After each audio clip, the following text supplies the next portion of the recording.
gentlemen, may I have your attention, please?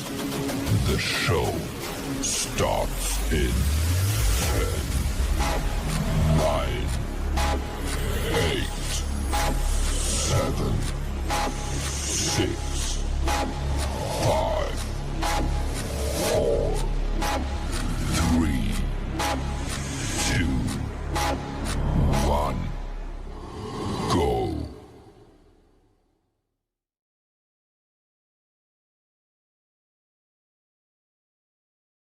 Chairman Al Hayat Group, Mr. Jahangir Ala.